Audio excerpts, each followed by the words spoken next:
Hi ನಮಸ್ಕಾರ ಸ್ನೇಹಿತರೆ, ನಿಮ್ಮ ಫೋನ್ ಆ್ಯಪ್ನಲ್ಲಿ ಹೊಸ ಅಪ್ಡೇಟ್ ಬಂದಿರೋದ್ರಿಂದ ನೀವು ಕಾಲ್ ಮಾಡುವಾಗ ನಿಮಗೆ ಒಂದು ಕಿರಿಕಿರಿ ಅನಿಸ್ತಾ ಇದೆ. ಯಾಕಂತ ಹೇಳಿದ್ರೆ ಕೆಲವೊಬ್ಬರಿಗೆ ತುಂಬಾ ಪ್ರಾಬ್ಲಮ್ ಆಗ್ತಾಯಿದೆ. ಕೆಲವೊಬ್ಬರು ಹಳೆ ಆಪ್ಷನ್ಗೆ ಸೆಟ್ ಆಗಿರ್ತಾರೆ, ಅಂಥವ್ರಿಗೆ ಹತ್ರ ಈ ಆಪ್ಷನನ್ನು ಯೂಸ್ ಮಾಡೋದಕ್ಕೆ ತುಂಬ ಪ್ರಾಬ್ಲಮ್ ಆಗ್ತಾಯಿದೆ. ಇವತ್ತಿನ ವೀಡಿಯೋದಲ್ಲಿ ನಾನು ನಿಮಗೆ ಇದರ ಸೊಲ್ಯೂಷನನ್ನು ತಂದಿದ್ದೀನಿ. ನೀವು ಹೋಮ್ ಸ್ಕ್ರೀನಿಗೆ ಬಂದು ಫೋನ್ ಆ್ಯಪ್ ಇರುತ್ತೆ ನೋಡಿ, ಅದನ್ನು ಲಾಂಗ್ ಪ್ರೆಸ್ ಮಾಡಿ ಇಟ್ಕೊಳ್ಳಿ.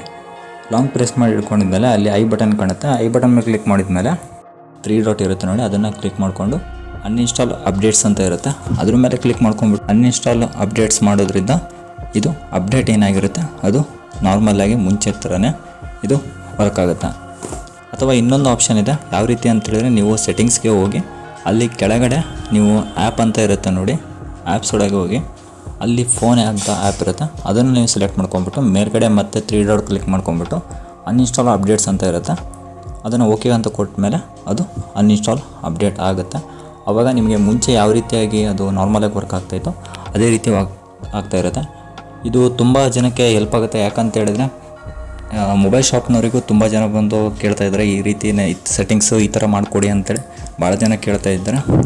ಮನೆಯಲ್ಲಿ ಏಜ್ ಆದವರು ಇರ್ತಾರಲ್ಲ ಅವರಿಗೂ ಕೂಡ ಈ ಆಪ್ಷನ್ಗೆ ಸೆಟ್ ಆಗೋದಕ್ಕೆ ತುಂಬ ಕಿರಿಕಿರಿ ಆಗ್ತಿರುತ್ತೆ. ಆಗ ಮನೆಯಲ್ಲಿದ್ದವರಿಗೂ ಕೇಳ್ತಾ ಇರುತ್ತೆ ಈ ಥರ ಮಾಡಿಕೊಡು ಅಂತೇಳಿ. ಅವರಿಗೆಲ್ಲ ಈ ವಿಡಿಯೋ ತುಂಬ ಹೆಲ್ಪ್ ಆಗುತ್ತೆ. ವಿಡಿಯೋ ಹೆಲ್ಪ್ ಆಗಿದ್ರೆ ಲೈಕ್ ಮಾಡಿ, ಶೇರ್ ಮಾಡಿ ಮತ್ತು ಕಮೆಂಟ್ ಮಾಡಿ. ಇದೇ ಥರ ಹೆಚ್ಚಿನ ವಿಡಿಯೋಗಾಗಿ ನನ್ನ ಫಾಲೋ ಮಾಡಿ.